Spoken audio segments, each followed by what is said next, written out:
जानकारी और खबर आपको रांची, झारखंड की राजधानी रांची की बताएंगे, क्योंकि रांची के बरियातू रोड का पल्स हॉस्पिटल इस वक्त ईडी का सेंट्रल पॉइंट बना हुआ है। कारण क्या है, ये तो आप कल से ही जब लगातार जी बिहार झारखंड देख रहे हैं समझ गए होंगे। यहाँ पर एक करोड़ोंपति आईएएस के बारे में जानकारी मिली है। 18 करोड़ से भी ज्यादा कैश बरामद उनके चार्टर्ड अकाउंटेंट के पास से हुआ है। ये कार्रवाई लगातार अभी भी चल रही है और चूंकि अधिकारी जो ईडी के पहुंचे थे उनको भी अंदाजा नहीं था कि इतनी अकूत संपत्ति यहाँ पर मिल सकती है, इतने बड़े मात्रा में दस्तावेज मिल सकते हैं, तो इस लिहाज से आज एक बड़ी टीम यहाँ पर पहुंची है। तो आज भी ये छापेमार कार्रवाई जारी है, या कहें कि पूरी जांच हो रही है और कई अधिकारी शामिल हैं। और सूत्रों के हवाले से जो जानकारी मिल रही है उसके मुताबिक कई अहम दस्तावेज भी मिले हैं। और कल पूजा सिंघल के सीए सुमन कुमार के घर से 17 करोड़ 31 लाख रुपए कैश मिले थे। इतना कैश था कि बाकायदा ईडी की टीम को कैश गिनने वाली मशीन ले जानी पड़ी और फिर उन नोटों की गिनती हो पाई।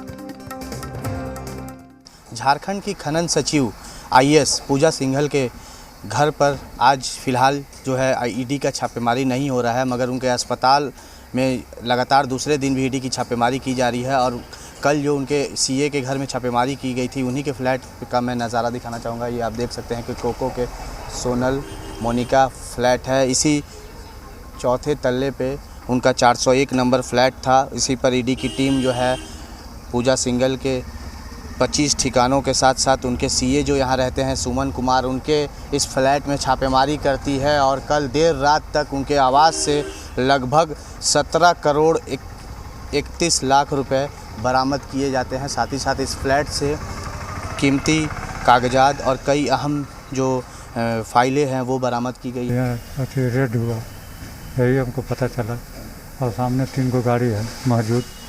यही जानते हैं, जो जानते हैं बता दें। फ्लैट है यहाँ पे उनका फ्लैट तो यहाँ समझ अपना फ्लैट तो यहाँ 3 गो है जी। कहीं ना कहीं जो सुमन कुमार है उनसे पूछताछ लगातार जारी है ईडी की टीम द्वारा। और कुछ ही देर के बाद यहाँ ईडी की टीम फिर पहुँचेगी और सीए जो है सुमन कुमार उनसे पूछताछ की जाएगी। हालांकि जो पैसे बरामद हुए हैं उन्होंने सीए सुमन कुमार ने वो पैसे अपने हैं स्वीकार किया है, मगर अब देखना होगा कि क्या कुछ मामले में जाँच में प्रक्रिया में आगे कुछ निकलता है, क्या कुछ कार्रवाई की जाती है। कैमरा पर्सन संजय टोपो के साथ आशीष कुमार तिवारी, जी मीडिया, रांची। अब जब झारखंड के एक प्रशासनिक अधिकारी के सीए के पास इतनी बड़ी मात्रा में कैश मिलेगा, दस्तावेज बरामद होंगे, तो जब मुख्यमंत्री सामने आएंगे मीडिया के तो सवाल जाहिर तौर पर उनसे पूछा जाएगा। लेकिन मुख्यमंत्री ने 2 टूक कह दिया कि पंचायत चुनाव इस वक्त सर पर है झारखंड में और बीजेपी ईडी को इन पंचायत चुनावों में भी हमारे पीछे छोड़ देगी और इस तरह की गीदड़ भभकी से हम लोग डरने वाले नहीं हैं। सुनते हैं क्या कहा उन्होंने।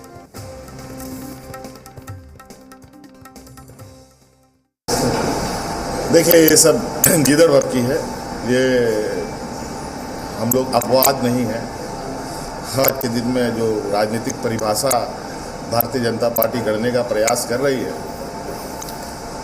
कहा होता है ना, ये बचपन में बच्चे जब खेल में कोई हार जाता है तो विकेट बॉल लेके भाग जाता है टाइप से, उसी टाइप से जब राजनीतिक बैटल ग्राउंड में ये नहीं सकते हैं तो अपने मिशनरीज का जिस तरीके से इनके लिए सदुपयोग शब्द बेहतर होगा।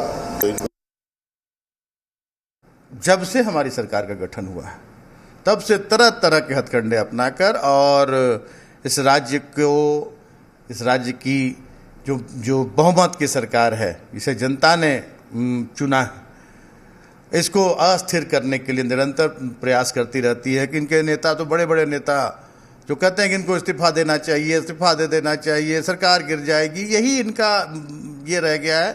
जहाँ इनकी सरकार रहती है वहाँ ये कोई काम नहीं करते हैं, सिर्फ और सिर्फ लोगों को आपस में बांटने का, ध्रुवीकरण कराने का काम करते हैं। खान सचिव के भ्रष्टाचार में खान विभाग पूरी तरह से सहभागिता है और मुख्यमंत्री इससे भाग नहीं सकते।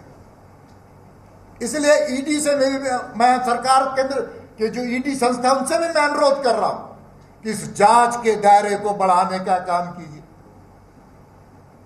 जो डीएमओ है डिस्ट्रिक्ट माइनिंग अफसर, कुछ ऐसे डिस्ट्रिक्ट माइनिंग अफसर हैं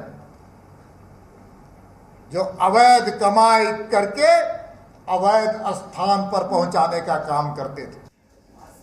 और आईएएस अधिकारी के सीए और उनके ठिकानों पर छापेमारी के बाद जिस तरह की प्रतिक्रियाएं आ रही हैं, इस वक्त क्या राजनीतिक माहौल है और ईडी की कार्रवाई कैसे आगे चल रही है, दोनों पर ही बात करने के लिए कुमार चंदन हमारे साथ, हमारे सहयोगी जुड़ चुके हैं रांची से। पहले कुमार चंदन, एक अपडेट आपसे चाहेंगे।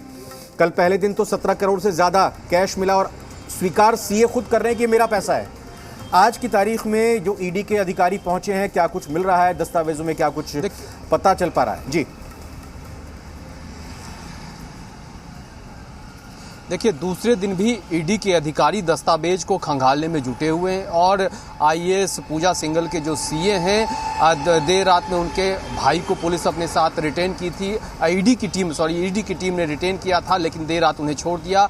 और आज जब एक बार फिर से इस मामले में पूरे दस्तावेज ईडी की टीम खंगाल रही है, उस दौरान जो सीए हैं उनको पुलिस ईडी की टीम अपने साथ ले गई है पूछताछ के लिए। कुल मिलाकर कहा जा सकता है कि ईडी की इस रेड के बाद से झारखंड की सियासी हालात जो है वो सियासी गहमा गहमी में तब्दील हो गए हैं और आरोप प्रत्यारोप की सियासत भी बढ़ गई है।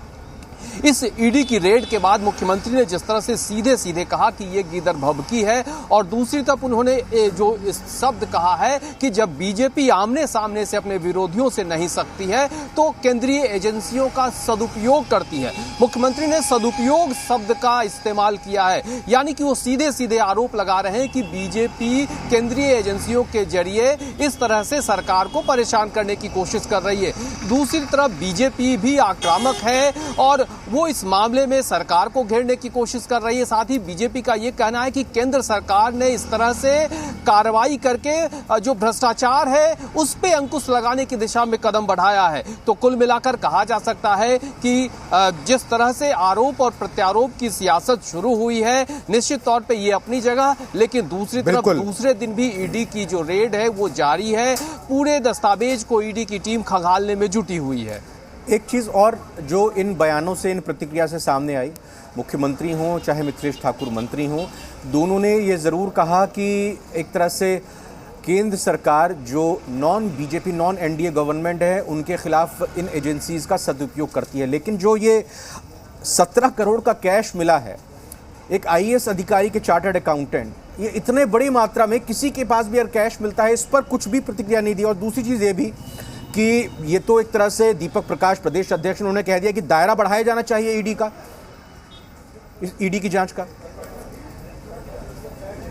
देखिए, बिल्कुल बीजेपी की तरफ से प्रेस कॉन्फ्रेंस की गई और उसमें दीपक प्रकाश जो प्रदेश अध्यक्ष हैं उन्होंने साफ साफ लहजे में कहा कि इस जांच के दायरे को बढ़ाया जाना चाहिए, जो डीएमओ है वहां तक इसके दायरे को ले जाया जाना चाहिए। और दूसरी तरफ निश्चित तौर पे जो बड़ी राशि आईएएस पूजा सिंघल के जो सीए हैं, चार्टर्ड अकाउंट हैं, उनके घर से जो बरामद हुई है, फिलहाल उस मामले पे अभी तक कहीं से कोई भी बोलने को कुछ भी तैयार नहीं है। हाँ, जो अंदर खाने ये बात आ रही है कि सीए ने इस बात को जरूर एक्सेप्ट किया है कि वो उनके पैसे हैं, लेकिन वो उनके बारे में भी डिटेल्स में जो ईडी के सामने बता पाने की स्थिति में उस दौरान नहीं थे। अब निश्चित तौर पे जब ईडी के जांच का दायरा बढ़ेगा तब चीजें सामने आएगी। दूसरी तरफ ये भी बात आ रही है कि जो सीए के यहाँ से भी जो दस्तावेज मिले हैं उसमें भी कई बातें सामने आई है। ये जो ईडी ने अब कई महंगी गाड़ियों को जब्त किया है, फिलहाल उसकी चाबी अपने साथ ले गई है। जो सीए हैं उनकी कई संपत्तियों का पता चला है। तो अब जब चीजों को जोड़ी जाएगी, लिंक किया जाएगा, तब हकीकत सामने आएगी कि सीए के पास से भी राशि बरामद हुई है इतनी बड़ी, उनके लिंक कहाँ तक। और बिल्कुल साफ तौर पर आज भी कार्रवाई ईडी की जारी है। क्या कुछ और बरामद होता है, ऑफिशियली कुछ बात सामने आती है या फिर आपके सूत्रों से मिलती है जानकारी, वो जानकारी भी आपसे लेंगे और इसके अलावा बाकी बातें भी करेंगे। जो राजनीतिक प्रतिक्रियाएं आ रही हैं जाहिर तौर पर ये भी फिलहाल बंद नहीं होंगी। धन्यवाद आपका, बहुत बहुत शुक्रिया कुमार।